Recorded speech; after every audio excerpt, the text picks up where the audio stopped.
અત્યારે દ્વારકાથી સમાચાર આવી રહ્યા છે। ખંભાળિયા ભાણવડ હાઈવે ઉપર બોલેરોએ અકસ્માત સર્જ્યો હોવાની વિગત છે। જિલ્લા બીજેપી મહામંત્રીના પરિવારજનો પગપાળા માનતા ઉતારવા માટે જઈ રહ્યા હતા। ભાણવડ પાસે આવેલા ભૂતવડ મંદિર ખાતે માનતા ઉતારવા જતી વખતે આ ઘટના બનવા પામી છે। બોલેરો ચાલકે યુવાનને અડફેટે લઈ લીધો। જિલ્લા બીજેપી મહામંત્રીના ભાઈ જીતેન્દ્રલાલજી નકુમનું આ ઘટનામાં મોત થયું છે। અકસ્માત સર્જી બોલેરો ચાલક ફરાર થયો છે। બોલેરો ચાલકને ભાણવડ પોલીસે રાઉન્ડ અપ કર્યો હોવાની પણ વિગતો સામે આવી રહી છે। અને આ અંગે વધુ માહિતી મેળવે ફોન લાઈન ઉપર સંવાદદાતા મનોજ જોડાયા છે। મનોજ, જે આખી આ ઘટના સામે આવી છે, જે રીતે બોલેરો ચાલકે આ વ્યક્તિને અડફેટે લીધા હતા, આખો મામલો શું હતો? બોલેરો ચાલકની ધરપકડ હજી સુધી કરવામાં આવી છે કે કેમ?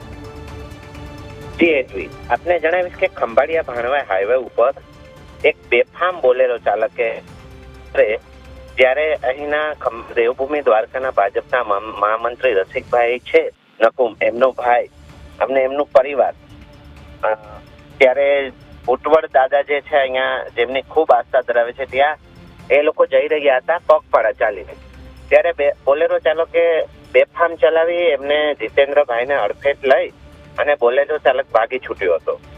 પણ અહીંની પોલીસે ત્વરિત પગલાં લેતા એને રાઉન્ડ અપ કરી અને ભાણવડ પાસેથી તેમને ઝડપી પણ લીધો છે।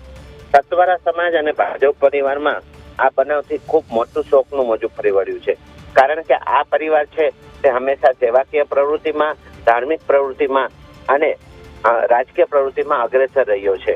અને અહીંયા આપને કહું છું, અવારનવાર આ લોકો આડેધડ વાહનો ચલાવતા હોય, ત્યારે અહીંથી જે દ્વારકા હાઈવે છે ત્યાં દ્વારકાધીશ ચાલીને હાલીને જવાની માનતામાં ઘણા માણસો જતા હોય, અહીં આ બાજુ ભૂતવડ જતા હોય, આ બાજુ હર્ષદ જતા હોય, ત્યારે કંઈક ચોક્કસ પગલાં હજી પણ કડક લેવા પડે એ જરૂરી બન્યા છે। જી હેતવી, આભાર મનોજ સમગ્ર વિગતો બદલ।